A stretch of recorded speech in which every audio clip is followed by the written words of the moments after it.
প্রবাসীদের সবচেয়ে বড় ভুল হচ্ছে তারা তাদের জীবনের প্রথম ৫ থেকে ৮ বৎসরের টাকা দিয়ে একটা বিশাল বিল্ডিং তৈরি করেন। এটা হচ্ছে তাদের জীবনের সবচেয়ে বড় ভুল।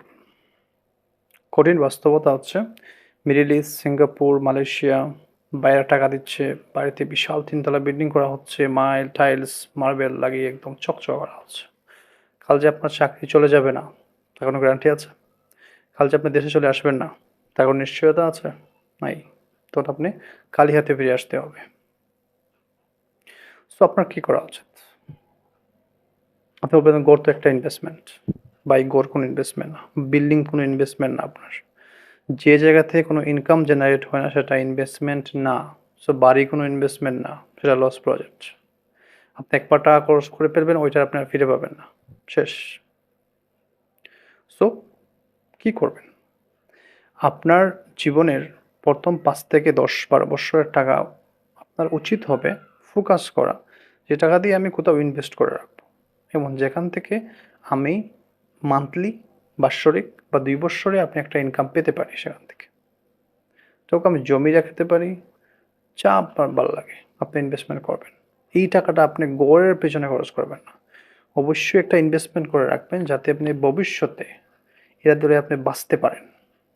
দেখেন কাল যে আপনার স্ট্রোক হয়ে যাবে না, কাল যে আপনার চাকরি চলে যাবে না, কাল যে আপনার ফাইন্যান্সিয়াল অবস্থা খারাপ হয়ে যাবে না, তার কোনো নিশ্চয়তা কিন্তু নাই, হয়ে যেতে পারে। সো আপনার উচিত কী হবে? একটা ইনভেস্টমেন্ট তৈরি করে রাখা এবং একটা বেস তৈরি করা, নিশ্চিত একটা বেস তৈরি করা, যে যদি আমার কিছু হয়েও যায় আমার কোনো টেনশন নেই, একটা ইনকাম সোর্স আমার আছে, সেটা আপনি ভেবে নেবেন। ক্ষমতা হচ্ছে কখন আপনি ঘর তৈরি করবেন? প্রথমে আপনি ইনকাম সোর্স তৈরি করেন, পরে আপনি বিল্ডিং করবেন। ঠিক আছে? প্রথমে ইনকাম সোর্স, তারপরে বিল্ডিং। যদি আপনার ঘর একদম না থাকে, জীর্ণ-শীর্ণ একটা ঘর, তাহলে ৩ ইঞ্চি দিয়ে একটা ঘর তৈরি করেন এবং টিন শেড দিয়ে তৈরি করে রেখে দেন। বিলাসিতা করার সময় আছে ভাই জীবনে, অনেক সময় পড়ে আছে বিলাসিতা করার জন্য। আগে আপনি ইনকাম সোর্স তৈরি করেন, ইনকাম সোর্স তৈরি হয়ে গেছে, এবার আপনি ৩ তলা ৫ তলা বিল্ডিং তোলেন, আপনি নিরাপদ। মানুষরা সবচেয়ে বড় ভুল করে কি জানেন?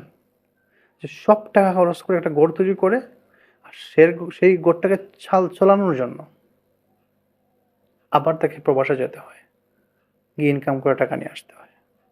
কিন্তু আগে যদি সে ইনকাম সোর্স তৈরি করতো, তাহলে বিল্ডিং তৈরি করে সেটা করে আরামসে ঘুমাতে পারতো, কারণ তার ইনকাম সোর্স তো আছে এই পর্যন্ত।